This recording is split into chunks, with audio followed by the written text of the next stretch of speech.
Saya mau ajak kita membaca satu ayat bersama-sama. Jadi malam kami melayani di Bandungan dan Roh Tuhan bekerja dengan indah sekali. Saya diingatkan satu ayat, dan hari ini saya ingin membacakannya buat saudara sebelum kita belajar firman Tuhan bersama-sama. Buka bersama dengan saya kitab Nabi Yesaya pasal 59. Kitab Nabi Yesaya pasal 59 ayat yang ke-19 kita akan baca bersama-sama. Kitab Nabi Yesaya pasal 59. Perhatikan pada ayat yang ke-19. Kita akan baca bersama-sama. 2, 3. Maka orang akan takut kepada nama Tuhan di tempat matahari terbenam, dan kepada kemuliaannya di tempat matahari terbit. Sebab ia akan datang seperti arus dari tempat yang sempit, yang didorong oleh nafas Tuhan. Kata nafas saya percaya dari kata ruah, yang artinya juga roh.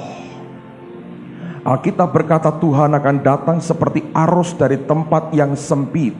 Nah, arus dari tempat yang sempit itu punya daya kekuatan yang lebih besar dari arus yang biasa. Oleh karena penyempitan yang dialami menimbulkan daya dorong, daya desak yang luar biasa, dan tidak sama dengan arus-arus yang lain. Dan rupanya semua terjadi oleh karena hembusan atau didorong oleh ruah, roh Allah atau nafas daripada Allah sendiri. Saya percaya gereja seharusnya seperti seorang peselancar, pemain surfing. Kalau Anda ke Bali atau Anda ke Lombok, Anda menjumpai pantai dengan ombak yang sangat besar. Apa yang dibuat oleh seorang peselancar?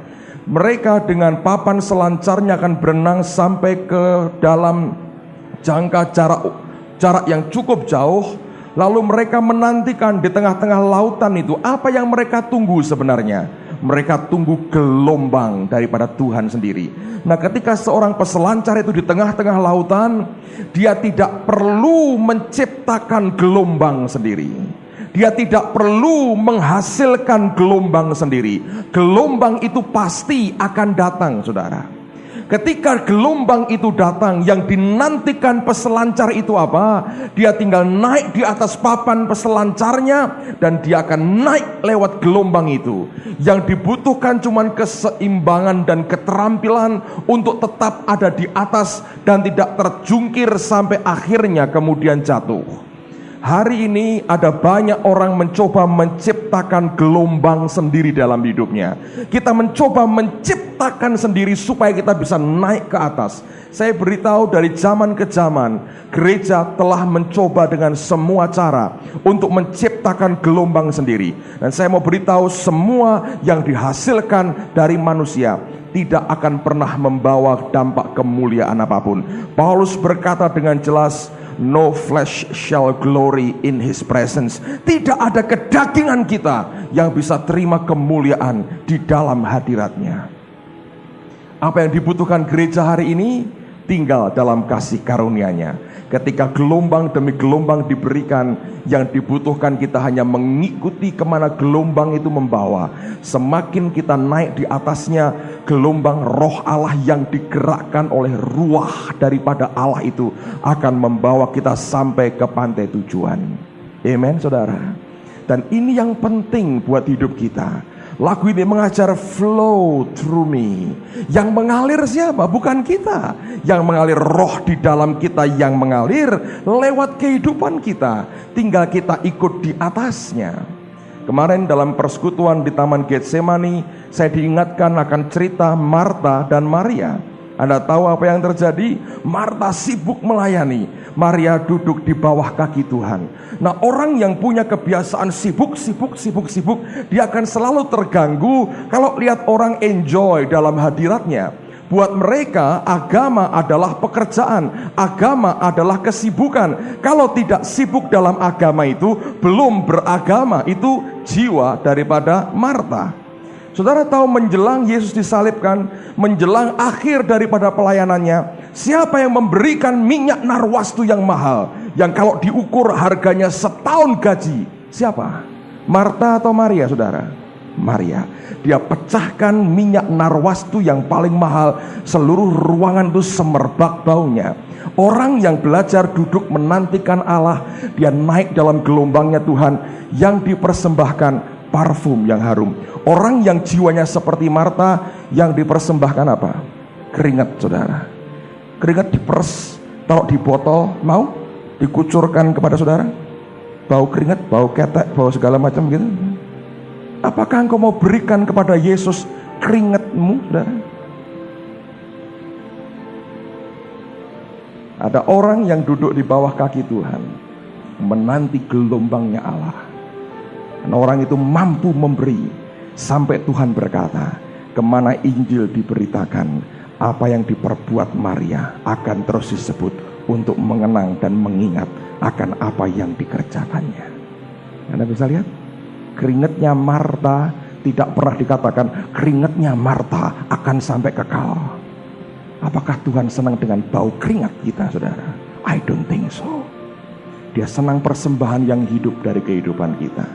Jangan persembahkan keringatmu, jangan diperes keringatnya, masukkan botol. Tuhan, ini parfum. Apa itu? Keringatku. Ora payu, saudara, keringat kita. Dalam perjanjian lama, para imam yang menghadap Tuhan harus pakai pakaian lenan, tidak boleh dari bulu domba yang menimbulkan keringat. Jangan sugui Tuhan dengan bau keringat kita, sugui dengan persembahan yang harum dari hidup kita. Hidup orang yang menyerah naik di atas gelombangnya roh Allah. Amen, saudara. Biar kita berdoa hari ini, flow through me, flow through me, dan rohnya akan mengalir lewat kehidupan kita. Mari angkat tangan sekali lagi. Nah, biar ini merupakan doa kita bersama pada hari ini. Haleluya. Yes, Lord. Kita berdoa. Amin, amin, amin. Silakan duduk, saudara. Tadi pagi sudah saya mulai akan apa yang perlu saya sampaikan dalam 4 session dalam 2 minggu berturut-turut ini. Dan saudara yang tidak hadir, saya tidak bisa mengulanginya karena akan memakan waktu yang terlalu banyak untuk saya mengulang lagi. Tapi apa yang saya sampaikan tadi pagi, saya mengajar akan bahwa bukti pembuktian akan Alkitab adalah firman Tuhan, dan kita menyinggung tentang Bible Code, tentang Hebrew Code, kode-kode bahasa Ibrani, dan bagaimana ada suatu sistem yang diberi nama equidistant letter sequences yang membuat orang bisa menemukan akan sandi-sandi yang tersembunyi di dalam Alkitab, yang berbicara bukan hanya akan apa yang sudah lewat, tapi berbicara akan masa depan. Oke, nah hari ini, pada malam ini saya ingin mengajak kita belajar sesuatu yang unik tentang orang Israel. Nah, sampai hari ini kalau Anda memperhatikan di seluruh siaran dunia dimanapun Anda berada, setiap hari Anda akan lihat berita dan dengar berita tentang Israel. Negara ini sebenarnya kecil sekali secara letak geografisnya, namun peraturan yang dibuat atau keputusan yang dikeluarkan oleh badan dunia seperti PBB ternyata terbanyak dihasilkan berkaitan dengan masalah yang berkaitan dengan Israel.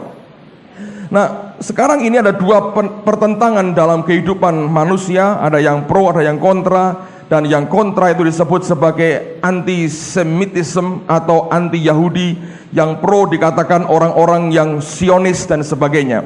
Nah, saya tidak ingin berbicara soal masalah politik, itu bukan urusan kita untuk kita bicarakan dan diskusikan. Tapi hari ini saya ingin mengajak kita melihat akan keunikan daripada orang Yahudi ini. Nah, Alkitab mengatakan bahwa satu kali kelak mereka akan bertobat dan terima Tuhan Yesus. Minggu depan kalau Tuhan izinkan, kita akan melihat tentang apa yang Allah nubuatkan akan Yerusalem dan kaitannya dengan kehidupan kita pada hari ini. Tapi saya mau katakan pada malam ini bahwa ketika kita belajar tentang Israel, kita akan nanti kelak, saya akan membuktikan dengan saudara bahwa bangsa ini tidak sama dengan bangsa-bangsa yang lain. Ketika Bileam diminta oleh Balak untuk mengutuki orang Israel, mereka mencoba menyuap dia, memberikan akan harta begitu banyak. Nah, Bileam akhirnya berbicara, tapi yang keluar bukan kutukan, karena Allah memberikan perkataannya dalam mulut Bileam, Sehingga ketika Bileam itu berbicara tentang Israel, dia mengatakan ini bangsa yang tidak mau diperhitungkan seperti atau dalam kumpulan bangsa-bangsa kafir yang lain. Dengan kata lain, orang Israel ini, bangsa ini merupakan bangsa yang sangat unik sekali. Sehingga Bileam oleh karena apa yang Tuhan taruhkan di dalam mulutnya berkata, bangsa ini tidak mau disebut sebagai bagian daripada bangsa-bangsa lain atau yang dikenal sebagai bangsa kafir. Dan kemudian pada akhir perkataannya Bileam berkata, mereka merindukan dan dia berkata, oh sekiranya aku matinya seperti mereka. Dia ingin suatu akhir hidup seperti orang pilihan Allah itu sendiri. Nah, kalau Anda belajar akan semua yang Bileam katakan, itu mengandung nubuatan yang luar biasa. Tapi sebagai pembukaan pada hari ini, saya ingin mengajak kita melihat akan apa yang sebenarnya pernah dialami oleh orang ini, oleh bangsa ini, dan bagaimana Allah itu memperlakukan mereka bukan dengan ramah dan bukan dengan lembut, saudara. Ternyata makin dikasihi suatu bangsa, makin keras Allah memberikan didikannya. Kerasnya Tuhan bukan karena kebencian, tapi oleh karena sayang. Nah, Alkitab berkata kalau ada anak dihajar oleh ayahnya, itu karena cinta, bukan karena dia seorang anak gampang. Nah, anak gampang tidak akan pernah dihajar oleh orang tuanya, dibuang dan tidak pernah dididik dengan baik. Setiap kali Allah memberikan didikan yang keras kepada umatnya, bukan didasari oleh karena kebencian, tapi oleh karena kasih sayang. Nah, kepada umat pilihannya, dan kita harus sadar juga secara rohani, kita juga umat pilihan Allah. Setiap kali Allah berbicara sesuatu, Dia mau umatnya mendengarkan dengan baik, dan Allah itu menguji akan hati kita. Segala bentuk pemberontakan di hadapan Allah rupanya dihadapi Tuhan dengan begitu keras oleh karena kasih-Nya. Nah, orang Yahudi sampai hari ini, sebagian besar daripada mereka belum mau terima Yesus sebagai Mesias, sebagai Tuhan dan Juru Selamat mereka. Nah, sekarang mari kita lihat akan beberapa peristiwa yang berkaitan, dan ini menarik sekali. Coba buka bersama dengan saya Kitab Ulangan pasal yang ke-28. Kitab Ulangan pasal yang ke-28. Ulangan pasal yang ke-28. Perhatikan pada ayat yang ke-47. Ulangan pasal 28 ayat yang ke-47.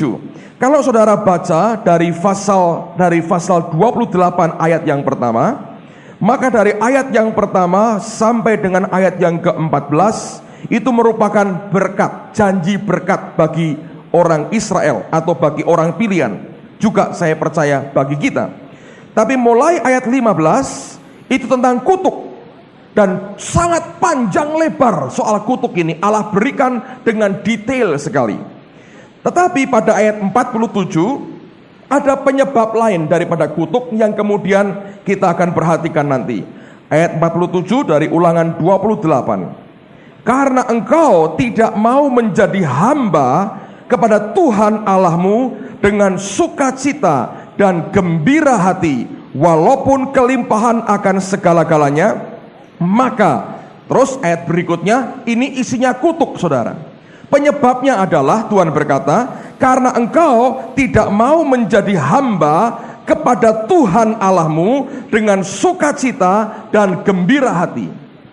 Saudara, yang Tuhan inginkan dari kita adalah setiap kali kita terhisap jadi bagian daripada anak-anak Tuhan, Dia merindukan melihat suatu umat yang memberikan hidupnya, memberikan pelayanannya, memberikan hatinya, memberikan penyembahannya dengan sukacita dan gembira hati.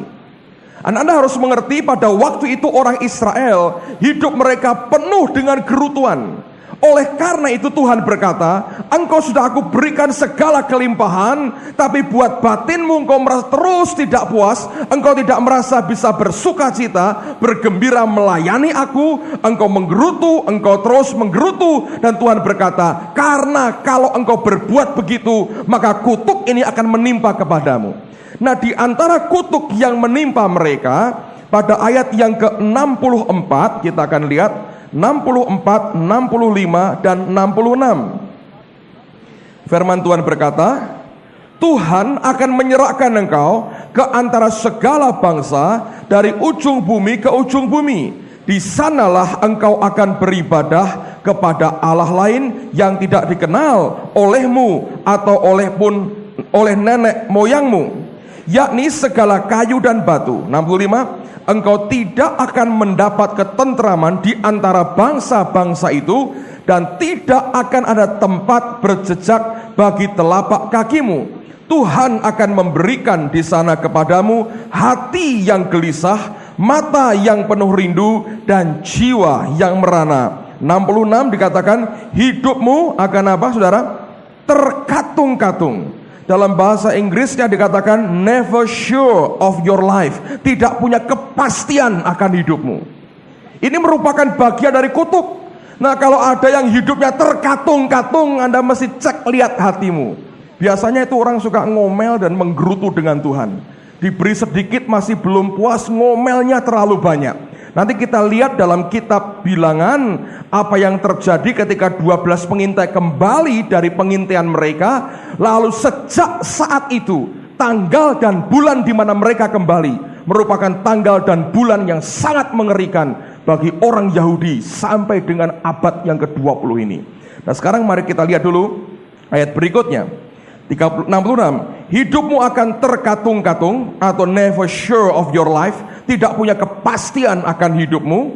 Siang dan malam engkau akan terkejut dan akan khawatir akan hidupmu. Kalau ini merupakan yang dialami oleh saudara, Anda harus cek hatimu, apakah sebenarnya hidupmu ini penuh dengan omelan, gerutuan, kepahitan, kejengkelan yang tiap kali isinya kalau keluar seperti itu. Dan kalau semacam itu bahaya besar. Tuhan berkata, satu kali semua omelanmu itu akan membuat hidupmu terkatung-katung. Nah, apakah ini benar terbukti, saudara? Mereka diserahkan, hidup mereka terkatung-katung, mereka terus hidup menderita. Apakah benar yang Tuhan katakan? Nah, apa yang firman Tuhan katakan itu ya dan amin. Saya akan tunjukkan sesuatu. Lihat sekarang Bilangan pasal yang ke-13. Bilangan pasal 13, di rumah tolong Anda baca seluruh pasal ini. Kita tidak mungkin membacanya di sini karena akan menghabiskan waktu. Tapi judulnya sudah jelas, ke-12 pengintai. Alkitab menceritakan Musa mengirim 12 pengintai. Ke-12-12-nya para pemimpin umat.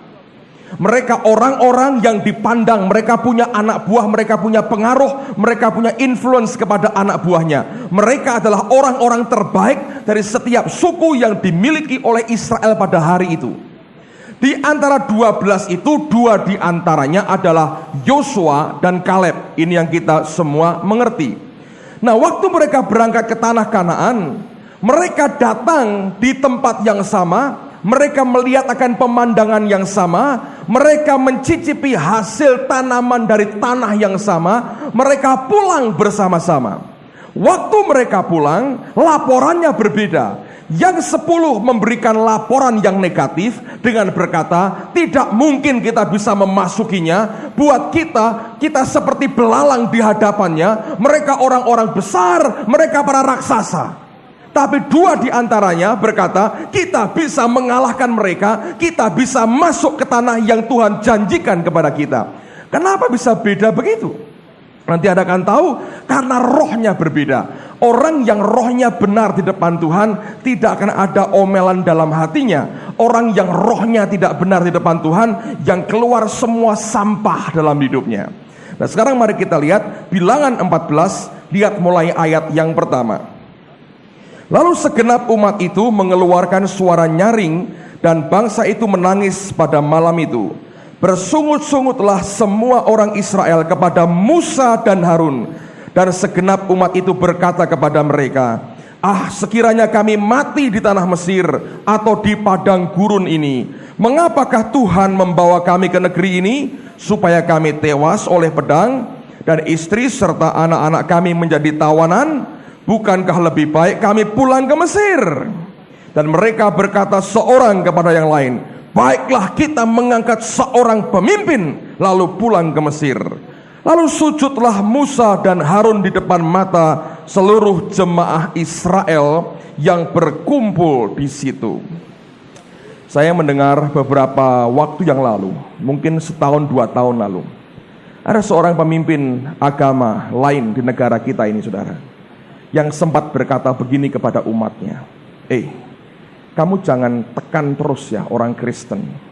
Kalau kalian tekan terus, kalau mereka pakai lutut mereka, kita bisa celaka. Itu pengakuan orang bukan orang Kristen, tokoh agama. Saya nggak sebutkan namanya, saya tahu. Dan dia berkata, jangan terus tekan orang Kristen, sebab kalau mereka pakai lutut mereka, kita bisa kena celaka. Musa dan Harun, saudara, menghadapi berontaknya umat, mereka mau pilih umat baru. Yang mereka buat apa? Mereka buat satu langkah yang sangat mematikan sebetulnya. Nah, banyak pemimpin gereja buat langkah yang tidak cukup mematikan, roh yang tidak beres dalam gereja. Nah, kalau kita dicoba di counter oleh Musa, hancur tuh bangsa. Tapi Musa dan Harun tahu bagaimana buat skakmat roh kayak begini. Mereka pakai lututnya. Dalam keluargamu hal yang sama terjadi. Kalau sudah mulai ada keributan dalam keluarga, jangan dihadapi dengan daging, saudara. Tahu caranya? Ambil satu langkah maut, saya beritahu saudara. Ini pakai lutut, sekali ditekuk lututnya, habis itu saudara roh. Anda akan lihat kemenangan Tuhan yang luar biasa. Amen, saudara. Ini kuncinya. Orang agama lain ngerti, kenapa kita nggak ngerti, saudara? Dia berkata, jangan tekan terus orang Kristen di sini. Kalau mereka pakai lutut mereka, kita celaka semua. Kenapa? Allah yang mereka sembah akan bertindak. Allah kita siapa namanya? Yesus Kristus. Amen, saudara. Kita punya Allah yang hidup. Amen. Yang membuat kita bergairah, membuat kita tetap bisa melayani Tuhan, membuat kita tetap optimis akan hari depan kita. Luar biasa. Teruskan lagi ayat yang kelima. Lalu sujudlah Musa dan Harun di depan mata seluruh jemaah Israel yang berkumpul di situ. Tetapi Yosua bin Nun dan Kaleb bin Yefune, yang termasuk orang-orang yang telah mengintai negeri itu, mengoyakkan pakaiannya dan berkata kepada segenap umat Israel, negeri yang kami lalui untuk diintai itu adalah luar biasa baiknya. Jika Tuhan berkenan kepada kita, maka Ia akan membawa kita masuk ke negeri itu dan akan memberikannya kepada kita, suatu negeri yang berlimpah-limpah susu dan madunya. Hanya janganlah memberontak kepada Tuhan dan janganlah takut kepada bangsa negeri itu, sebab mereka akan kita telan habis. Yang melindungi mereka sudah meninggalkan mereka, sedang Tuhan menyertai kita. Janganlah takut kepadanya. Ketika dengar perkataan itu, reaksinya apa? Lihat, lalu segenap umat itu mengancam hendak melontari kedua orang itu dengan batu. Tetapi ini hasil lutut yang ditekuk tadi. Tampaklah kemuliaan Tuhan di kemah pertemuan kepada semua orang Israel. Dari ayat 11 sampai 19 ini bicara bagaimana Tuhan sebetulnya mau habiskan mereka semua. Musa yang tahan, saudara. Lalu ayat yang ke-20 ini yang kemudian terjadi.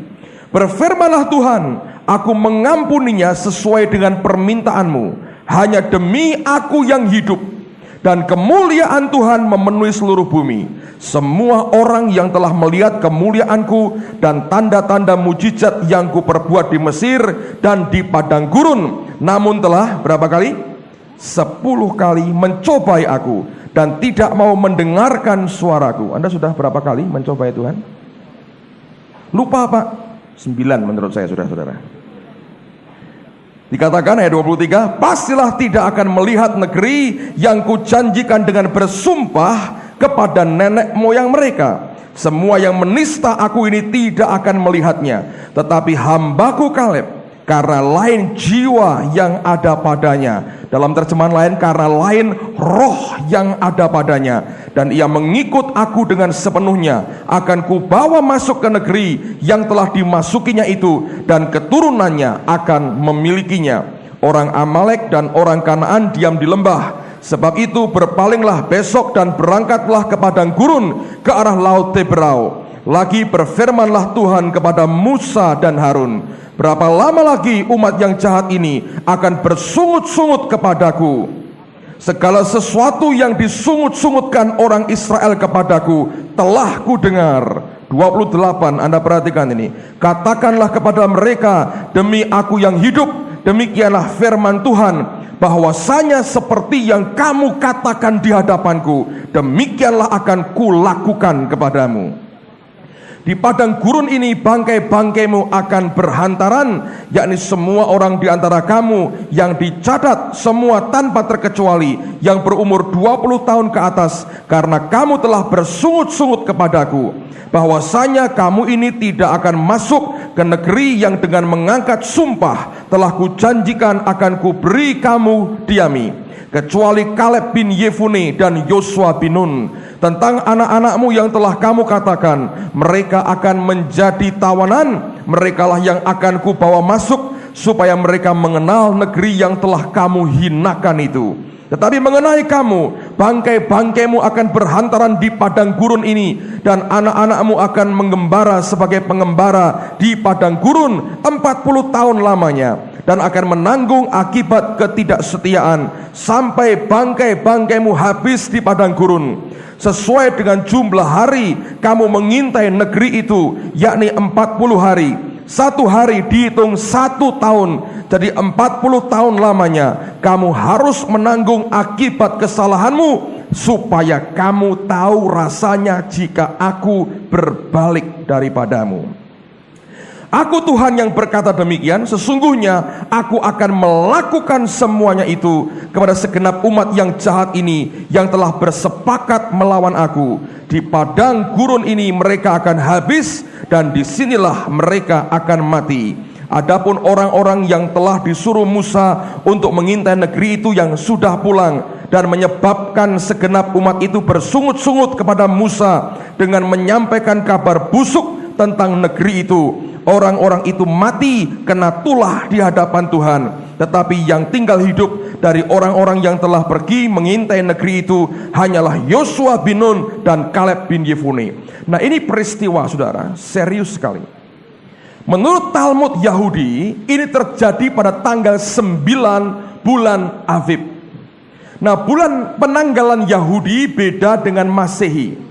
Jadi bulan Aviv itu sekitar bulan Juli Agustus. Menurut Talmud Yahudi, ini terjadi tanggal 9 Aviv. Nah, anehnya dalam sejarah orang Israel, berkali-kali dari zaman ke zaman, setiap kali ada pemusnahan yang mereka terima, itu berulang-ulang terjadi tanggal 9 bulan Aviv yang sama. Nah, saya ingin tunjukkan beberapa data di sini, saya tuliskan buat saudara. Saya berharap Anda bisa melihatnya.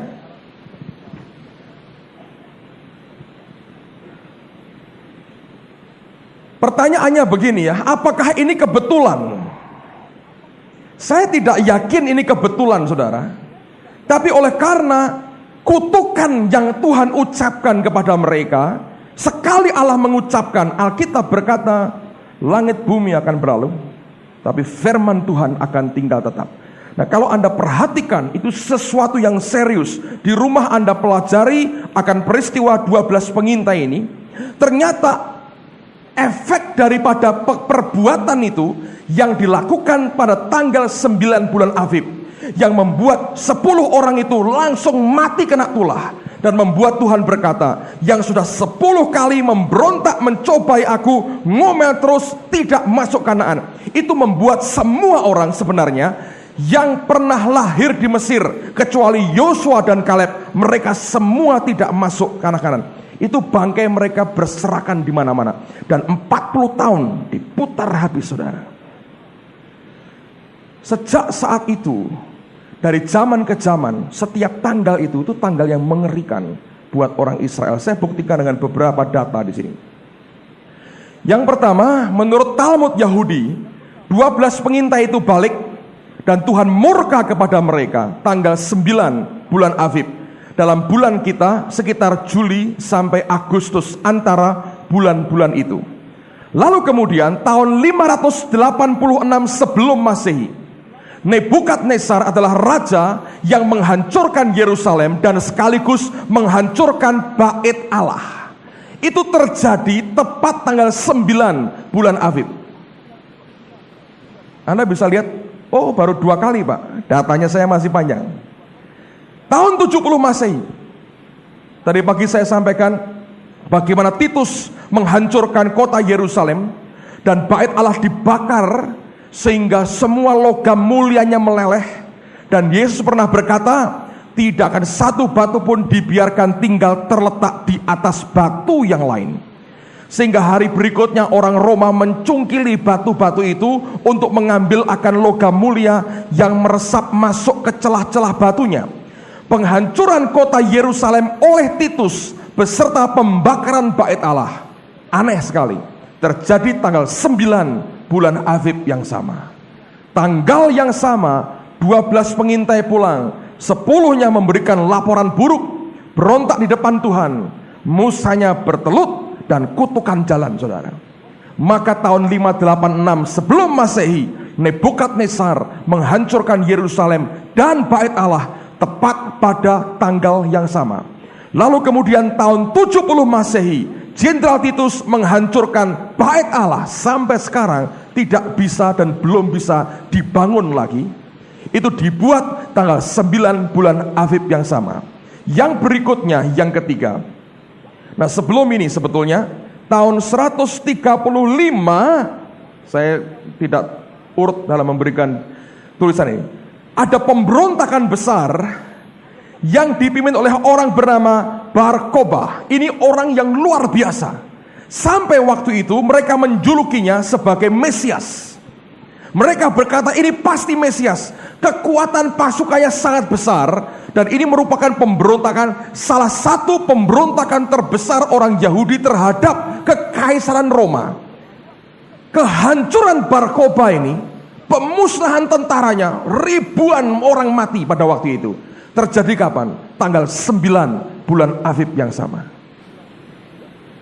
Dari Nebukadnezar, Titus, Bar Kokhba, terjadi penghancuran orang Yahudi tanggal 9 Aviv bulan yang sama. Lalu sebelumnya, setelah itu Inggris tahun 1290-an. Tahun itu mereka menyingkirkan, mengusir semua orang Yahudi dari daratan Inggris. Terjadi tanggal berapa? Tanggal yang sama, tanggal 9 bulan Aviv yang sama. Spanyol buat yang sama. Tahun 1492 mereka singkirkan semua orang Yahudi dari Spanyol, persis pada tanggal dan bulan yang sama. Dan yang paling mengerikan sebetulnya adalah tahun 1942. Pada waktu itu perang dunia sedang berkecamuk di Eropa. Hari itulah tanggal 9 bulan Aviv kalendernya Yahudi. Hari itu kamar gas di Polandia, di Treblinka mulai dioperasikan. Saudara mungkin pernah, saya nggak tahu ya, nonton film, judulnya apa ya? Schindler's List.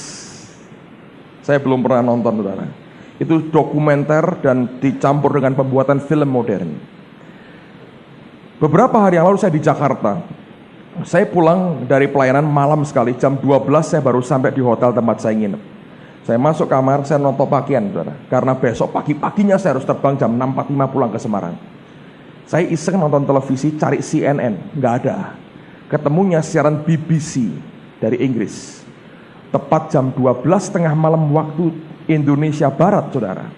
Itu rupanya di Yerusalem ada upacara yang disiarkan live ke seluruh dunia oleh BBC. Itu diadakan di depan museum yang diberi nama Yad Vashem. Dan museum itu adalah museum Holocaust, museum pembantaian orang Yahudi. 6 juta orang Yahudi mati zaman Perang Dunia Kedua. Ada beberapa orang yang disuruh menyalakan obor. Semua orang-orang sudah lanjut umurnya, tapi orang-orang pintar semua. Satu di antaranya seorang perempuan, dia seorang pakar, seorang profesor di perguruan tinggi terkemuka, dan dia yatim piatu. Dia cerita waktu itu. Dia berkata, umur saya 13 tahun. Saya hanya punya ibu saya satu, dan tidak ada keluarga yang lain. ketika kami ditangkap tentara Nazi Jerman, dimasukkan dalam kamp konsentrasi. Hari itu dia berkata, ibu saya gandeng saya kuat-kuat. Sepertinya dia sadar kita harus berpisah. Saya belum terlalu ngerti, saya masih terlalu muda dengan apa yang terjadi. Kami tidak pernah ngerti apa yang akan kami hadapi. Dan dia berkata, waktu kami bergandengan tangan begitu dekat, seorang tentara pukul kami dan seret ibu saya. Dan saya dipisahkan ke tempat yang lain. Dan ibu saya dimasukkan dalam sebuah kamar dengan pintu kecil bersama dengan beberapa wanita lain. Wanita-wanita itu sebagian dalam kondisi hamil, sebagian tua, muda, kondisi hamil. Beberapa bawa babynya. Mereka digiring, dimasukkan di kamar. Rupanya itu kamar gas, saudara. Dan ketika mereka semua masuk, gas beracun dimasukkan, semuanya mati. Anak kecil, bayi, semua dibantai habis. Itu peristiwa kamar gas pertama dimulainya pembantaian orang Yahudi di Treblinka 1942 tanggal 9 bulan Aviv yang sama. Saya percaya itu terjadi karena banyak faktor, saudara. Tapi menurut saya diantaranya memang iblis mau hancurkan umat pilihan Allah ini. Kalau Anda ke gerejanya Pastor Ulf Ekman, Word of Life di Uppsala, Swedia, di sisi sebelah kanan kita ini, istri saya ikut pada waktu tahun lalu kami ke sana. Mereka punya poster besar sekali, saudara. Mungkin gereja mereka 2 kali gereja kita ini lebarnya, belum termasuk kantornya dan sebagainya. Jadi ada poster besar sekali. Dan mereka berkata itu gambarnya adalah kecil-kecil ya, gambar keluarga-keluarga Yahudi dengan pakaian, dengan topinya. Dan mereka berkata seorang artis yang buat akan poster besar ini. Dan mereka berkata kalau dihitung, kalau ada yang mau ngitung, 6 juta orang di situ, mengenang 6 juta orang yang dibantai lebih rendah dari binatang. Ngeri sekali. Belum yang dipakai untuk eksperimen dokter-dokter Jerman, saudara, dioperasi, dibuat macam-macam. Tapi mulainya pembantaian itu tanggal 9 bulan Aviv 1942 di Treblinka. Apakah itu semua kebetulan? Saya yakin dari Nebukadnezar sampai Hitler, mereka tidak pernah ketemu satu dengan lain. Mungkin sekarang ketemu di neraka, saya nggak tahu, saudara. Tapi mereka tidak pernah janjian, kecuali ada kekuatan lain di balik itu yang menggerakkan mereka buat tanggal itu sebagai tanggal yang sangat mengerikan buat orang Yahudi. Dan sampai hari ini itu dikenang sebagai sesuatu yang mengerikan bagi bangsa Yahudi. Saudara sekalian, saya mau berkata begini. Kalau kita belajar tentang Israel, kita belajar sesuatu yang unik. Kita belajar melihat begitu gamblangnya firman Tuhan itu dibuka, diberikan, dibagikan. Saya percaya kita adalah Israel rohani dalam pengertian yang sebenarnya. Belajar lagi dari semua bilangan 13 dan 14. Betapa seriusnya rupanya dosa ini di depan Tuhan. Ketika kutuknya jalan generasi demi generasi, sampai hari ini setan masih merasa punya hak untuk menghancurkan mereka. Dan saya berdoa akan membuat hidup kita makin bijaksana di hadapan Tuhan. Amen, saudara. Jangan pernah berontak kepada Tuhan. Dia Allah yang baik. Ada banyak hal yang kita masih belum bisa mengerti. Jangan berkata dia jahat dan dia murka dan dia benci dengan kita. Tidak. Dia berikan anaknya mati buat kita. Kalau ada faktor banyak hal yang membuat hidup kita nampaknya kita berkata belum seperti yang kita inginkan, bukan karena kita punya Allah yang jahat, tetap dia Allah yang baik dan luar biasa. Amen. Yosua dan Kaleb berkata jangan berontak kepada Tuhan. Jangan. Sekalipun hidupmu sepertinya berat sekali, kerjaan berat, semuanya berat, saya berkata bukan karena Tuhan tidak sayang. Jangan biarkan setan menimbulkan roh pemberontakan kepada Allahmu, dan kau mulai menghujat-hujat Allah dan berkata tidak ada Tuhan, aku tidak mau percaya lagi.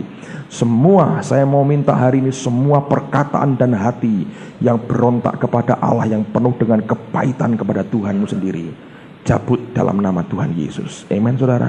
Ini pelajaran berharga buat kita. Tuhan berkata, engkau tidak mau melayani aku dengan sukacita dan dengan gembira hati, padahal aku berikan kelimpahan kepadamu. Dia berkata, kutuk ini akan jalan, engkau bahkan terkatung-katung hidupmu. Dan ini menurut saya kebenaran yang kita mesti waspadai. Tapi apakah orang-orang Yahudi ini tidak akan bertobat selamanya? Ada rahasia luar biasa. Roma pasal yang ke-11, saudara. Roma pasal yang ke-11. Paulus mengungkapkan suatu rahasia yang indah sekali. Teman-teman yang nanti ikut ke Israel, saya baca di data jadwal turnya, kita akan mengunjungi Yad Vashem, Museum Holocaust itu.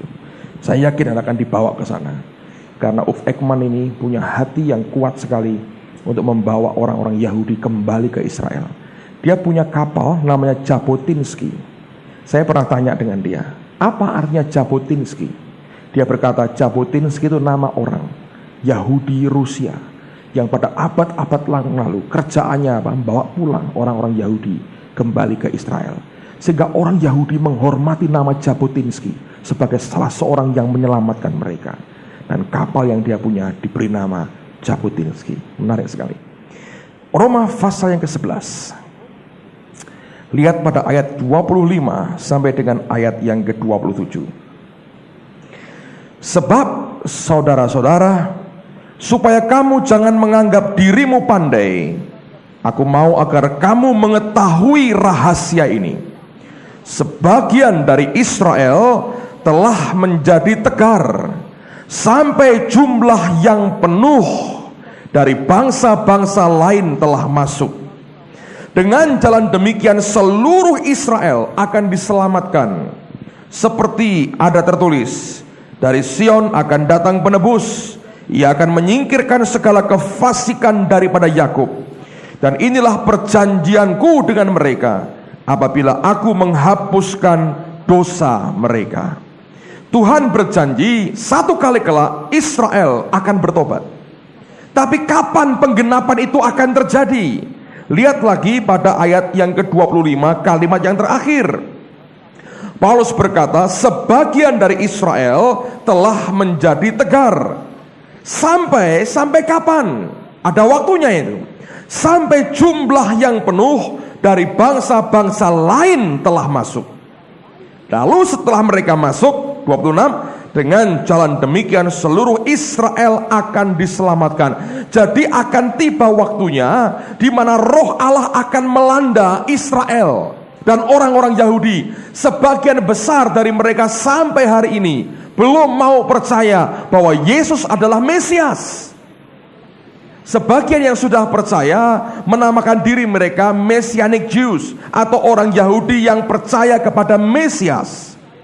Tapi sebagian besar mereka tidak mau percaya.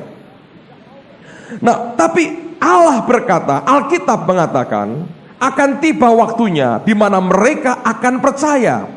Tapi sebelum mereka dilanda roh Tuhan yang membawa keselamatan kepada mereka, Tuhan rupanya akan bergerak kepada bangsa-bangsa lain terlebih dahulu.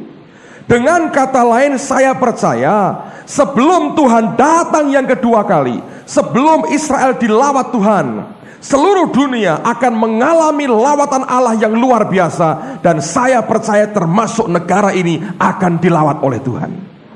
Nah, sekarang mari kita lihat buktinya. Matius pasal 24. Matius pasal 24 ayat yang ke-29.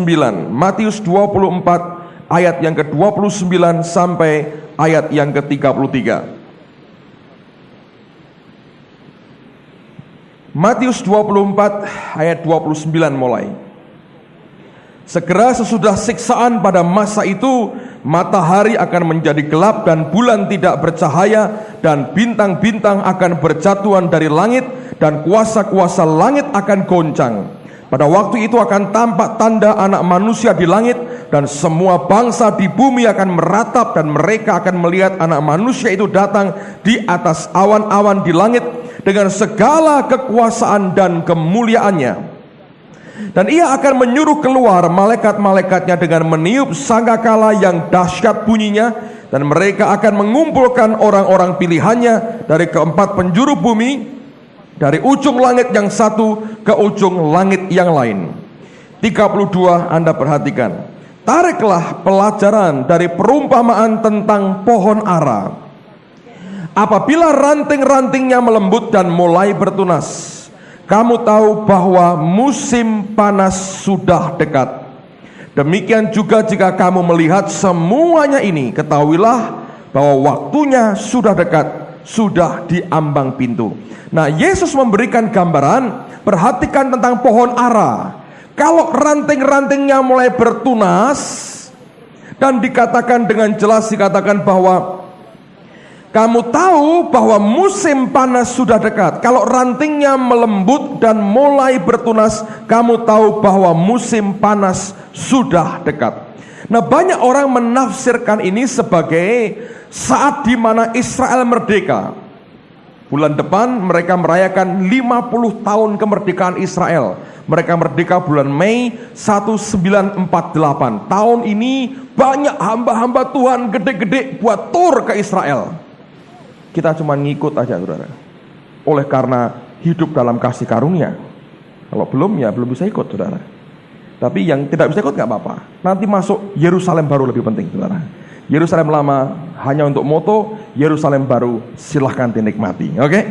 Nah, mereka percaya ini tahun Yobelnya Israel. Beberapa hari lalu saya terbang ke Jakarta bareng dengan Pak Pendeta Timotius Subekti dengan ibu. Kami duduk bersamaan di satu pesawat, saudara. Lalu kita ngobrol, diskus soal akhir zaman. Seru kan, saudara ya? Jadi kita ngobrol soal akhir zaman. Tahun ini Yobel yang sama ketika diurutkan dengan Yobel pertama dulu. Saya bilang, siapa yang bisa ngitung? Dia bilang, iya, siapa yang bisa ngitung? Kalau tepat ya luar biasa, tapi mungkin tidak. Jadi nggak ada orang tahu apakah ini tepat kalau diurutkan dengan Yobel yang pertama yang mereka rayakan. Apakah betul itu? Siapa yang bisa ngitung? Mungkin komputer bisa cari, saudara. Tapi belum ada orang buat. Dan saya tidak mau musing-musingkan diri saya dengan hitung-hitungan begitu. Nanti kayak pasiennya Pak Yusak, ngitung-hitung. Saya nggak mau, udah termasuk banyak orang begitu-begitu, nggak usah ditambahi, saudara ya. Nah, tapi itu menarik sekali kan, kita diskusi tentang apa yang bakal terjadi. Tapi kalau Anda memperhatikan orang-orang Yahudi sendiri, kalau membacakan ayat ini, mereka yang sudah percaya Yesus ya, mereka berkata, bagi mereka kemerdekaan Israel itu bukan penggenapan dari yang Tuhan katakan. Sebab bagi orang Yahudi, mereka tahu dengan jelas sebenarnya yang dimaksudkan pohon ara itu apa. Nah, seorang hamba Tuhan dari Messianic Jews ini, orang Yahudi Messianic ini, dia berkata begini, sebenarnya buat kami orang Yahudi, sekalipun yang belum percaya Yesus, kami mengerti bahwa pohon ara itu dalam konteks Yahudi adalah simbol daripada Torah, daripada Taurat, daripada firman Tuhan. Dengan kata lain, dari pandangan orang Yahudi, kalau Yesus berkata begini, apabila ranting-rantingnya melembut dan mulai bertunas, itu membuktikan akan tiba satu masa di mana firman Allah ini akan sedang berkembang luar biasa. Tiba-tiba sedang firman Torah ini berkembang, mulai melembut, mulai bertunas, mulai kelihatan bahwa itu memberikan dampak kehidupan yang luar biasa. Dan dia bahkan berkata, itu bukan simbol kemerdekaan Israel. Sebab kalau betul mereka merdeka 48 itu adalah penggenapannya ini tahun ini luar biasa ini. Masa kita bisa lewat bulan Mei, Yobel kok. Merdeka semua, utang lunas, pajak rasa bayar rapopo, budak semua keluar. Nah, yang punya utang kan senang. Yobel. Bayar utangnya, Indonesia langsung, saudaraku.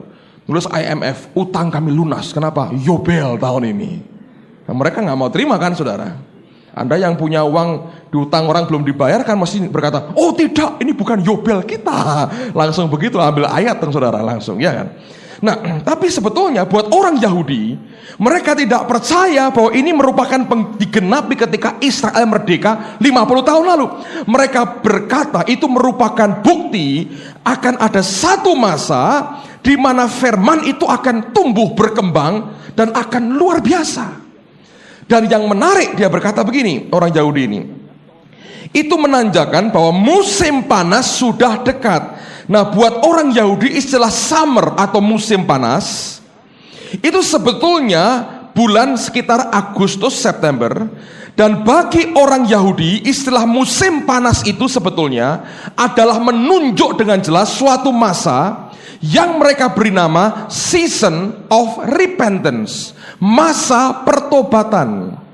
Itu terjadi 40 hari sebelum hari raya Yom Kippur atau hari raya pendamaian, yaitu waktu imam itu masuk ke ruang maha suci memberikan korban darah untuk menebus akan dosa orang Israel. Sebelum tanggal itu 40 hari sebelumnya mereka memasuki akan season of repentance. Dengan kata lain sebenarnya Tuhan mau berkata begini, sebelum aku datang yang kedua kali, aku akan berikan kesempatan kepada dunia ini untuk bertobat. Maka firmanku akan berkembang dengan luar biasa. Dan itu menjelang saatnya musim panas, yaitu season of repentance. Akan ada waktunya di mana Allah mencurahkan rohnya luar biasa. Dan itu roh pertobatan akan dialirkan dengan dahsyat di seluruh muka bumi ini. Dan itu sama dengan yang Paulus katakan, sampai jumlah yang penuh dari bangsa-bangsa lain telah masuk, dan dengan jalan itu seluruh Israel akan diselamatkan.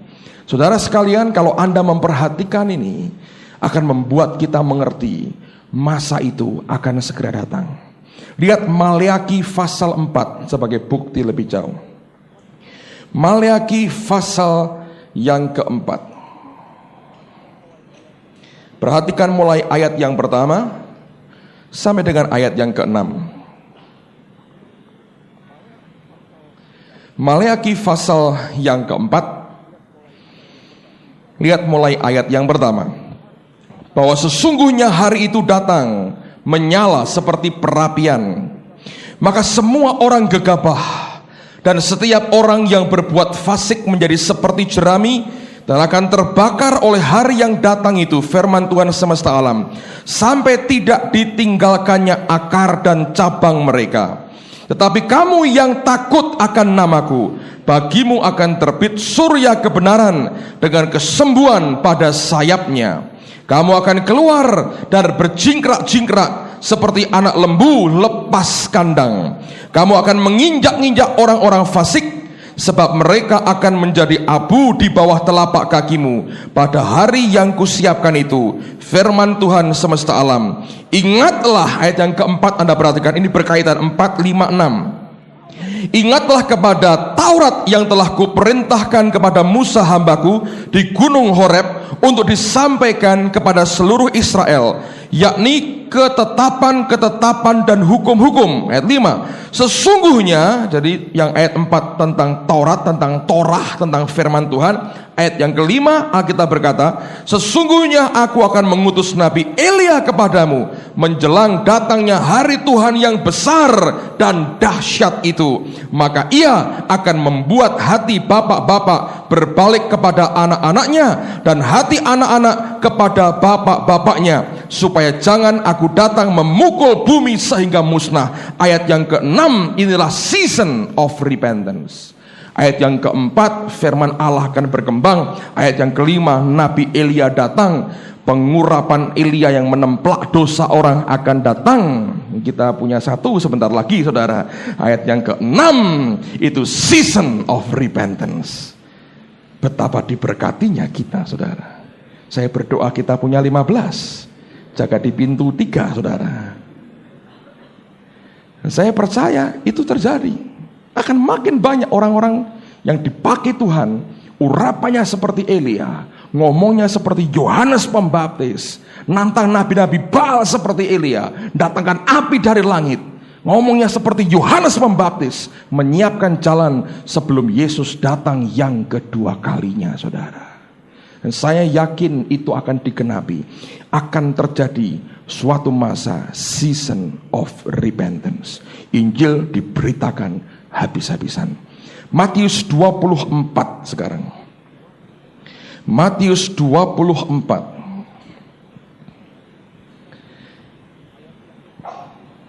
ayat yang ke-37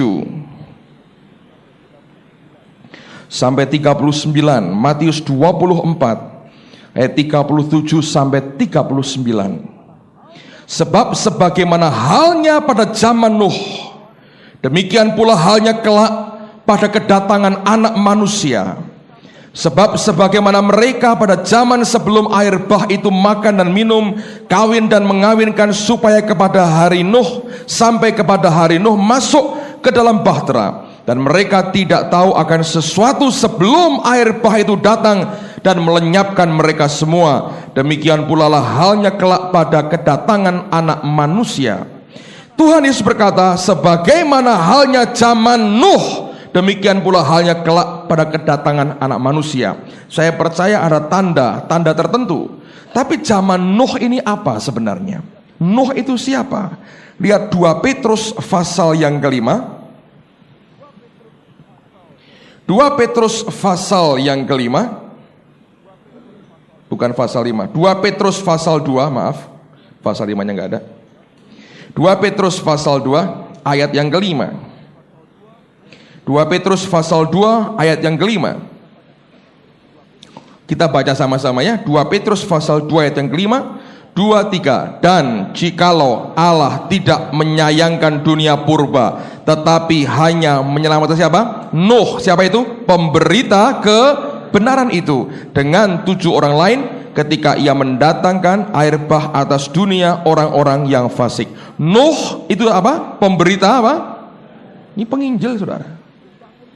Jadi rupanya sambil bangun kapal, dia itu memberitakan Injil. Jadi bukan cuma bangun kapal. Kalau di film-film kan bangun kapal diteriak-teriak gitu, nggak? Bukan. Dia kerjakan kapal itu seperti yang Tuhan instruksikan. Tapi Petrus berkata dia seorang pemberita kebenaran. Jadi nginjil dia.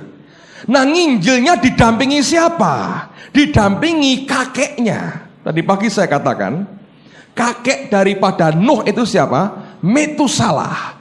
Metusalah itu umurnya 969. Metusalah itu nama itu artinya, Metusalah anaknya Henoh. Metusalah artinya when he died the deluge shall come. Waktu dia mati air bahnya akan datang.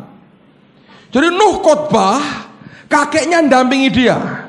Kira-kira ngomong gini, lihat kakekku sudah mulai pikun loh, meh mati loh, air bah meh datang, kira-kira begitu. Dia khotbah, ini tanda nih, ini mati, air bah datang. Kalau Anda hitung kitab Kejadian, persis saudara. Hebat Alkitab itu. Waktu Metusalahnya mati, tahun yang sama air bahnya datang. Waktu Metusalah mati, kira-kira Nuhnya teriak-teriak, nah mati tenan mbahku katanya, tahun ini air bahnya datang. Mereka gak percaya. Ya mati-mati osi itu katanya. Dikubur selesai, air bahnya datang, saudara. Di Gunung Ararat itu ditemukan barang-barang dan binatang-binatang yang tidak mungkin hidup di puncak gunung itu, kecuali sudah mati diangkut air sampai sana, nyangkut di gunung, saudara. Dan itu dibuktikan, proof secara arkeologi, betul. Sebagaimana zaman Nuh, saya percaya akan muncul pemberita-pemberita kebenaran yang akan membawa banyak orang datang dan percaya kepada Yesus. Matius 24, balik lagi.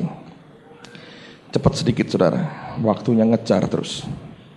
Matius 24 ayat yang ke-14.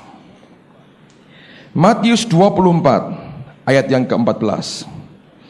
Dan setelah ini saya mau tunjukkan beberapa data statistik yang mencengangkan sekali. Dan lihat ini gelombangnya makin besar. Matius 24 ayat 14. Kita baca sama-sama. Matius 24 ayat 14. Kenapa gereja ini namanya Injil Kerajaan? Ada reasonnya. Ini alasannya. Ayo kita baca sama-sama. 2, 3. Dan Injil Kerajaan ini akan diberitakan di seluruh dunia menjadi kesaksian bagi semua bangsa. Sesudah itu barulah tiba kesudahannya. Saya baru sadar saya punya iman cukup besar waktu mulai gereja ini, saudara. Saya pikir kita mulai dari cilik-cilian, tapi ketika saya terima wahyu dari ayat ini, saya berkata ini akan memberkati seluruh dunia. Saya percaya itu. Amen. Hari ini sudah bukan impian, mulai jadi kenyataan. Dan saya percaya apa yang Tuhan sudah mulai akan dikerjakan dengan tuntas. Ibrani berkata Yesus adalah the finisher and the author and the finisher of our faith. Dia yang memulai dan dia yang menjadi penyempurna iman kita. Amen, saudaraku. Tapi forget about us, saudara. Lupakan dulu tentang kita. Tapi Injil kerajaan yang sebenarnya, kita juga sebenarnya, saudara, kita berkata akan diberitakan di seluruh dunia, menjadi kesaksian bagi semua bangsa. Sesudah itu barulah tiba kesudahannya. Waktu saya baca ayat ini, saya tahu dengan pasti kita ini orang yang pegang tongkat estafet yang terakhir sebelum Yesus datang yang kedua kali. Saya sangat percaya itu, saudara. Siapa yang percaya Tuhan akan segera datang, saudara? Saya yakin Anda percaya, kalau tidak akan nongol di sini, saudara. Amen. Saya percaya, Anda percaya. Oke. Saya mau tunjukkan data yang luar biasa. Nah, kalangan kelompok gereja-gereja Injili yang sekarang ini dikenal dengan AD 2000 and beyond, di mana kita ini ambil bagian di dalamnya. Mereka pada tahun 95 mengumpulkan data yang menarik sekali. Ada kelompok namanya Lausanne Statistic Task Force. Lausanne itu nama satu kota di Swiss, tempat kelompok Injili seluruh dunia kumpul yang pertama sekitar tahun 76 atau 79, saya lupa persisnya. Lalu dari kelompok ini lahir nanti Amsterdam 83, Amsterdam 86, saya ikut yang 83. Lalu kemudian ada macam-macam. Terakhir tahun lalu saya ikut yang AD 2000 itu di Afrika Selatan. Saya berangkat ke Afrika tahun lalu itu dalam rangka ikut kelompok ini.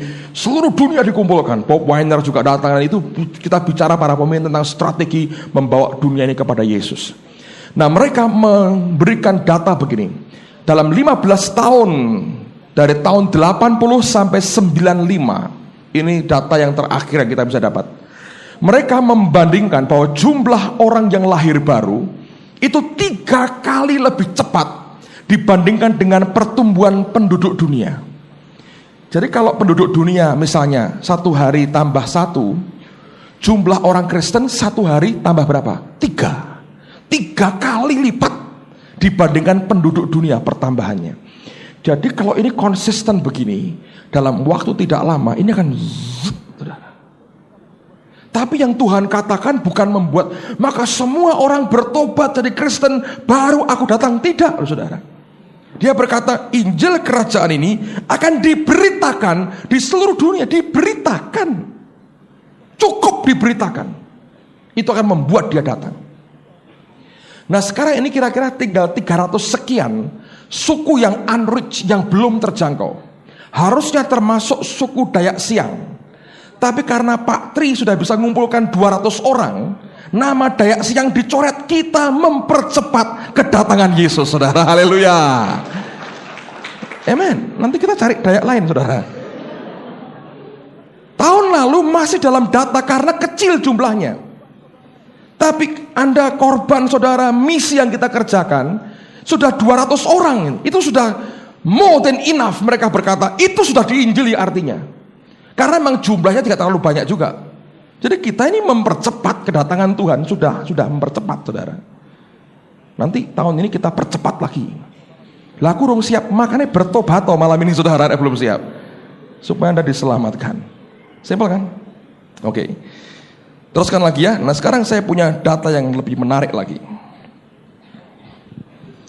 Saya ambil semua lah supaya tidak usah riwa-riwi.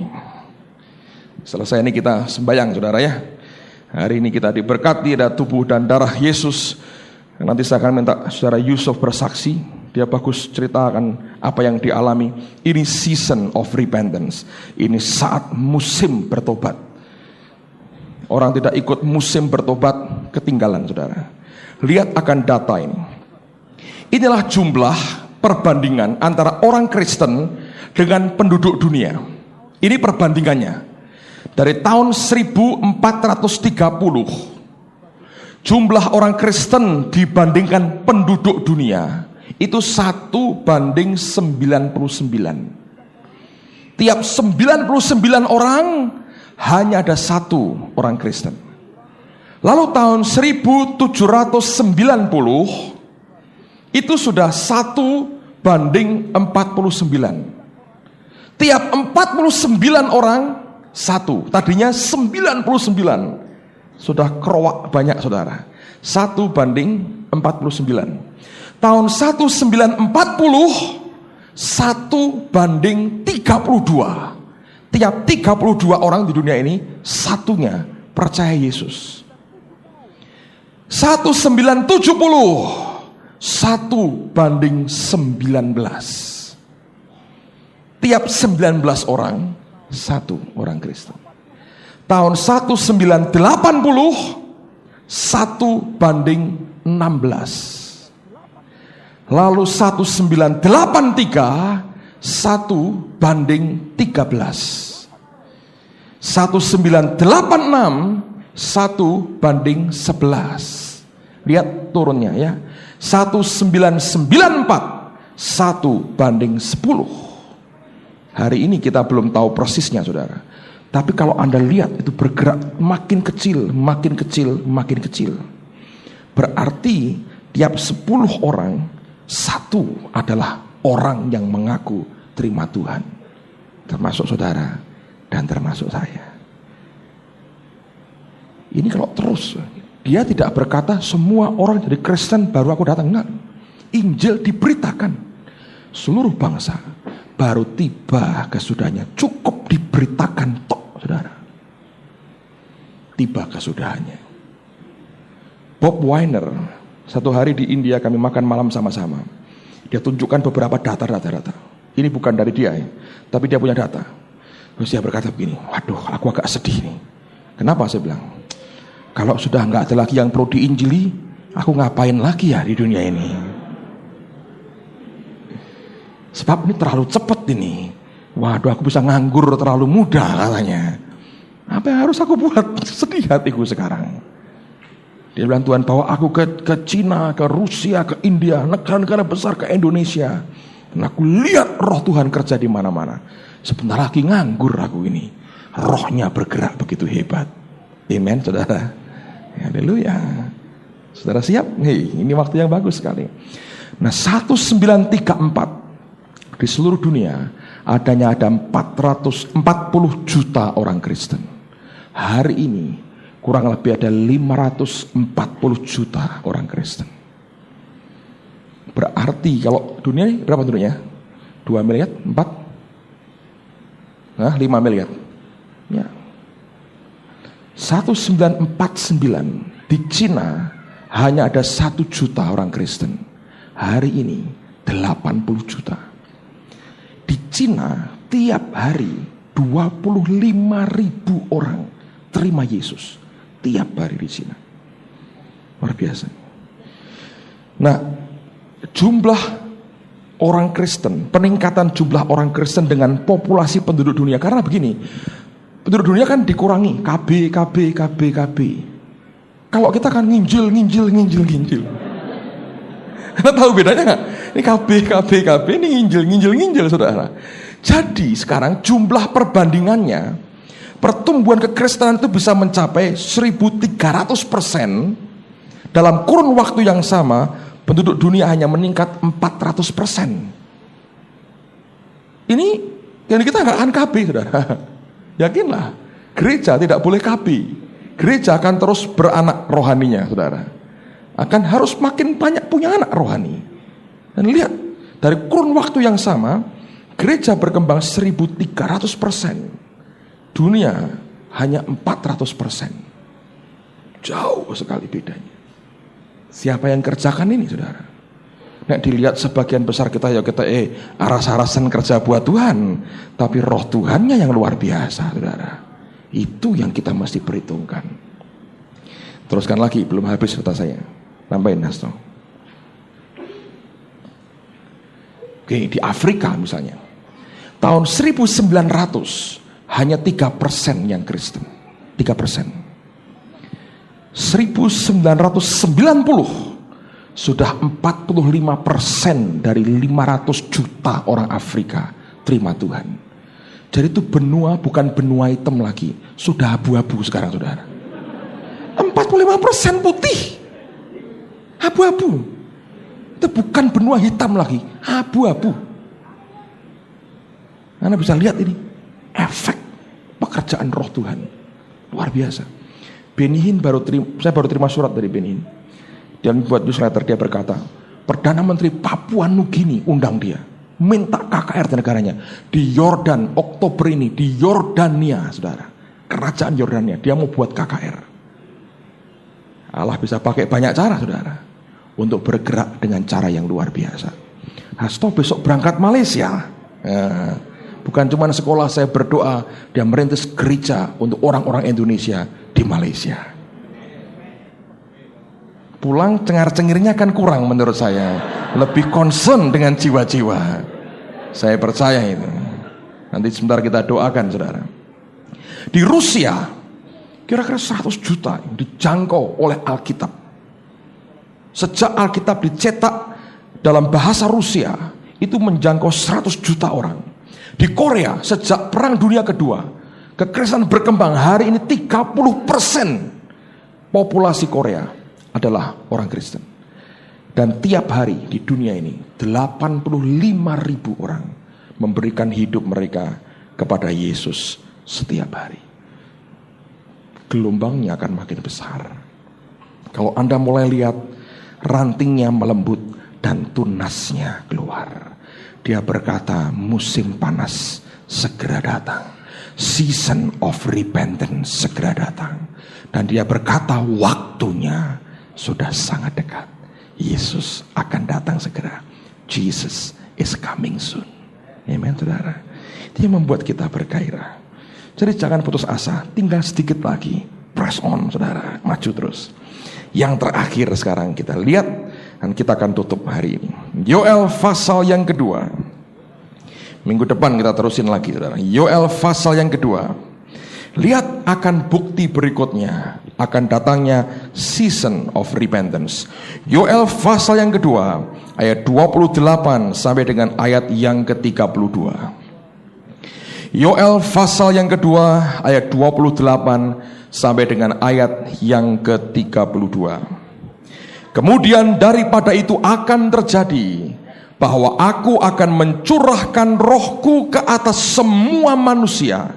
Maka anak-anakmu laki-laki dan perempuan akan bernubuat, orang-orangmu yang tua akan mendapat mimpi, teruna-terunamu akan mendapat penglihatan. Juga ke atas hamba-hambamu laki-laki dan perempuan akan kucurahkan rohku pada hari-hari itu. Dan sekarang kita sudah mulai menikmati akan pencurahan roh yang luar biasa. Amen, saudara. Ini merupakan anugerah Tuhan. Tapi apa yang kemudian akan terjadi setelah pencurahan roh itu? Ayat 30. Aku akan mengadakan mujizat-mujizat di langit dan di bumi, darah dan api dan gumpalan-gumpalan asap. 31. Matahari akan berubah menjadi gelap gulita dan bulan menjadi darah sebelum datangnya hari Tuhan yang hebat dan dahsyat itu. Dan barang siapa yang berseru kepada nama Tuhan akan diselamatkan. Inilah season of repentance. Sebab di Gunung Sion dan di Yerusalem akan ada keselamatan seperti yang telah difirmankan Tuhan. Dan setiap orang yang dipanggil Tuhan akan termasuk orang-orang yang terlepas. Bersamaan dengan waktu season of repentance ini, sebelumnya Alkitab berkata akan ada pencurahan roh Allah. Setelah itu Tuhan memberi tanda. Ayat yang ke-31 berkata, matahari akan berubah menjadi gelap gulita dan bulan menjadi darah. Nah, ada peristiwa unik yang terjadi di tahun 96 yang lalu. Yang saya mau tunjukkan gambarnya buat saudara. Ada seorang hamba Tuhan yang namanya Jan van der Haven. Ini orang yang akan berbicara dalam seminar yang dibuat Uf Ekman di Yerusalem bulan Mei mendatang. Dia memotret akan penampakan bulan dengan warna merah darah yang dalam sepanjang tahun 96 itu muncul 2 kali di Israel. Dan anehnya munculnya yang pertama pada tepat hari Paskah bulan tahun lalu dan perayaan Tabernakel di tahun yang sama. Dan ada seorang anak Tuhan yang mereproakan gambar ini. Saya nggak tahu Anda cukup melihat dengan jelas, saya harap jelas ya. Di bawahnya diceritakan bahwa ini bukan di touch up, bukan dipermak supaya kelihatan seperti merah darah. Ini apa adanya gambar ini. Nah, orang mulai berpikir, orang mulai bertanya, kalau sudah mulai ada penampakan seperti ini, bulan seperti darah. Kita sering melihat bulan warna orange, saudara ya, tapi itu bukan warna blood, bukan warna darah. Ini warna darah, ini bukan orange biasa, ini warna darah, bulan seperti darah. Dulu waktu pertama-tama bertobat tahun 79, kita sering nyanyi, bangkit Sion bangkit, bulan akan jadi darah, anak Allah bangkitlah. Ya, karena udah lemas semua, suruh bangkit, bulan akan jadi darah. Tahun 96 ini muncul 2 kali sebetulnya di Yerusalem. Tahun 96 itu di hari raya Paskah dan tepat pada hari raya Tabernakel. 2 perayaan besar di Israel. Bulan semacam ini muncul. Nah, seorang penganut Jewish Messianic, saudara, Messianic Jews berkata begini. Yang lebih menarik sebetulnya adalah apa yang akan terjadi tahun depan 1999. Dan dia berkata begini, pada tanggal 28 Juli nanti di Israel tepat di atas Yerusalem akan ada gerhana bulan. Lalu kemudian tanggal 11 Agustus tahun depan akan ada gerhana matahari mencapai 75%. Itu membuat cukup gelap di atas Yerusalem. Nah, yang aneh adalah tanggal-tanggal ini merupakan awal tepat jatuhnya season of repentance bagi orang Yahudi sebelum mereka merayakan hari raya pendamaian atau Yom Kippur. Yoel pasal 2 mengatakan pada waktu itu orang yang berseru kepada nama Tuhan akan diselamatkan. Orang yang berseru kepada nama Allah adalah orang yang bertobat. Itu terjadi dengan tanda bahwa matahari akan jadi gelap, bulan jadi darah. Dan orang ini berkata, apakah itu kebetulan? Justru terjadi pada saat season of repentance, pada masa pertobatan orang-orang Yahudi. Dan yang lebih menarik, dia menghitung bahwa tahun depan itu kemungkinan besar dalam perhitungan komputernya adalah awal dari tahun 6001 bagi kalender Yahudi sebenarnya. Itu kalau kita melihat Allah menciptakan seluruh dunia dalam berapa? 6 hari. Petrus berkata 1 hari sama dengan berapa? 1000 tahun. 1000. Kalender Yahudi akan jatuh tahun depan adalah awal tahun 6001. Sehingga orang mempertanyakan apa yang akan terjadi sebetulnya. Karena all truth is parallel. Semua kebenaran itu paralel. Apa yang terjadi di dalam alam roh itu akan dikonfirmasi sebetulnya dalam alam jasmani. Dan orang bisa melihat 2 sisi itu untuk bisa membuat kita waspada. Zaman di mana kita hidup hari ini adalah zaman yang sangat serius sekali. Amen, saudara. Saya percaya Tuhan akan segera datang. Pertanyaannya adalah, sudah siapkah saudara ketika dia datang yang kedua? Yang lebih serius adalah, apakah engkau yakin akan keselamatanmu sebenarnya? Yakin tidak? Apakah engkau yakin kalau hari ini engkau mati, engkau pasti masuk surga? Atau engkau jujur berkata, saya belum tahu? Kalau engkau belum tahu, engkau perlu undang Yesus hari ini supaya engkau diselamatkan. Yang berseru kepada nama Tuhan akan diselamatkan. Amen, saudara. Tundukkan kepala semua. Pakai waktu untuk berdoa beberapa saat ini.